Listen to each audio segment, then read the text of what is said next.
Introducing How to Play Indian Sitar Rāgas on a Piano. This is the 2020 edition. It was first published in 2016, but it has been fully revised, and so this is the second edition. It is a 262-page book of music. Let's have a very quick flick through before we go into it in greater depth. Just to give you a flavour of the kind of contents, we have got 24 different ragas in there for you to explore, plus lots of instruction about how to start exploring this beautiful music. So it is coil bound, and that is available from pianoraga.com and also from lulu.com. It's also available, this edition, as a perfect bound book for those of you who prefer that, and that is available also from pianoraga.com or direct from Amazon. So this book is a book for pianists who are interested in exploring and learning about Indian classical music in a practical way, actually on the piano. It's also a book for pianists who are interested in improvisation. Indian classical ragas are a framework for making music that is completely unlike anything in the European classical tradition. And so this book is designed to make this absolutely fascinating music accessible to pianists. So let's take a look inside. Let's go through the contents. 9 pages of introduction. That includes a section, What is a Raga? That explores the different meanings of the term raga, what it is as a musical term, and what it means to actually perform a raga. It includes a diagram of the basic structure of a rag. This gives a little overview of the different possible ways of performing a rag and the different sections a rag might have. Then we have 10 pages of sheet music. This is the first raga of the book. There are 24 in the book in total, and this is just the first one. 10 pages of sheet music. This is Rag Kalyani, and it goes through the alap, the jaw section, a gap 1 section that includes pre-composed material and improvised material. Same with gap 2, same with gap 3, and then a jala section, and then a raga ending. The next section of the book is called Raga Ingredients. This is quite a large section, and it goes through the different sections of a raga performance in great detail, exactly what needs to be played, how to approach each bit. So there's the alap, the main features, and then direct instructions about how to approach that section. Then there's the jaw section and optional jala section, and then the gap sections, which include pre-composed material and also improvised material. And this goes through in great depth exactly what needs to be played. Then there is a section of ingredients of improvised melodies, going through the basic ingredients that define each named raga, and then the ingredients of pre-composed melodies. There's a short section on the mood and context, so that goes into the kind of associations that different ragas might have, just a little bit about that. And then a section about the 24 ragas, actually what are they, with some lists of their scales and the different rhythmic cycles, the talas that are used. Then we go into the main body of the book, which is the remainder of the 24 ragas, the actual sheet music. Rag Henvati, Rag Lautangi, Rag Desh, and so on. Through to there, and each of those rags has somewhere between 4 pages and 10 pages of sheet music. The next section is labelled Pick and Mix Ingredients, and this gives some information about the different ingredients that you might use if you're wanting to compose your own rag or come up with your own rag melody, and the different rhythmic cycles and things that you can use. There's a short bibliography. Then there's a glossary, which is in 2 versions. One is grouped in terms of topic, and then another glossary which is alphabetical to help you understand all the key terms that are used in the book. Finally, in the book there is a transcription of the opening of a performance of the alap from Rag Kalyani. It's the first example video on the website, and this transcription is designed just to give a bit of an extra assistance for those wanting to get their heads around how to perform with a free tempo, with a free pulse.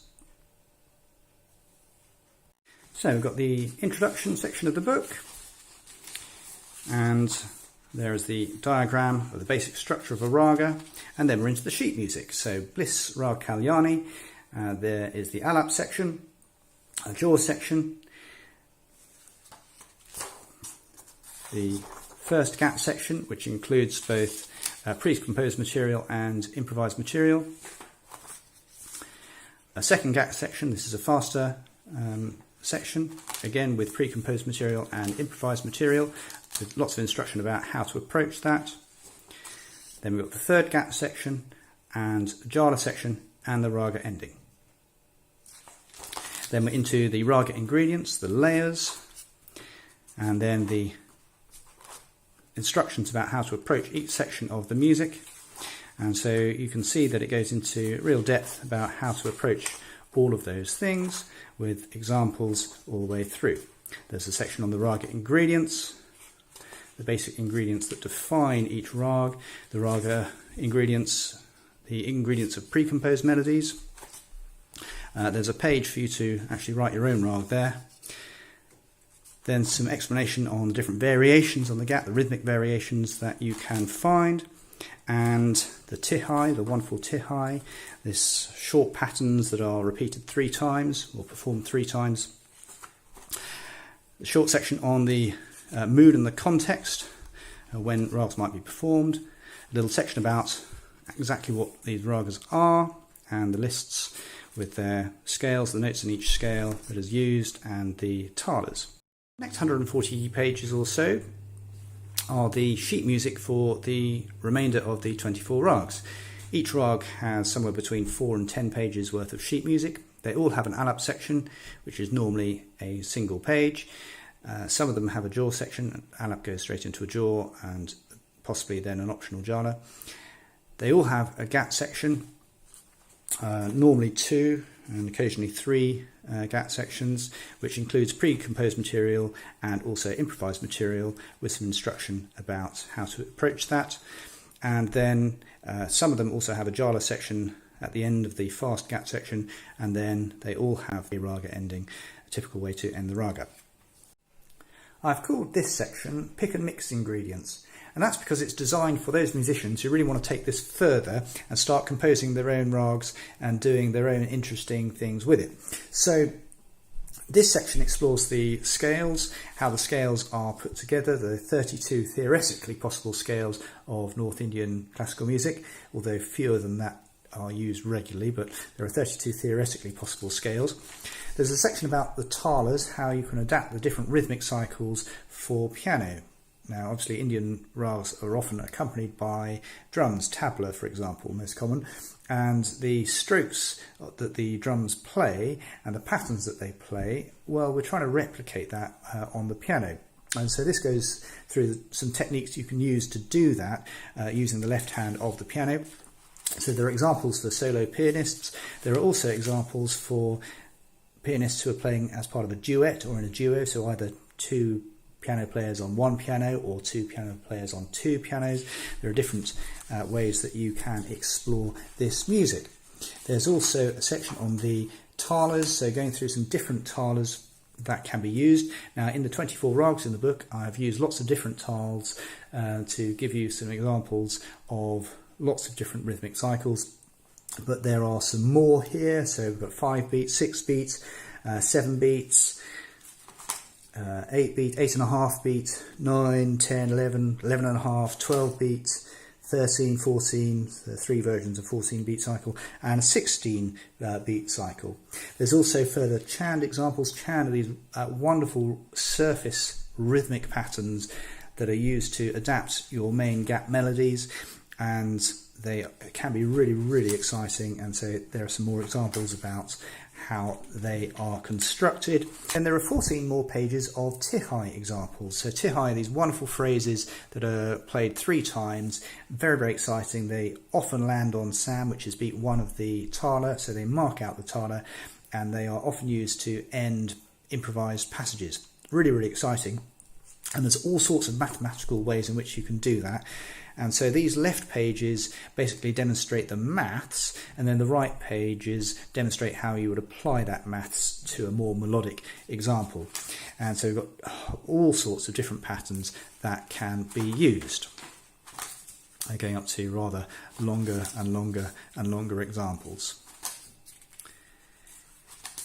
Then we have the glossary, and the glossary is presented twice. First in groups of concept, so time and mood, sections, pitches, melody and rhythm and tempo, and then the whole glossary is presented again in alphabetical order so that you can always find the term that you are looking for through the book.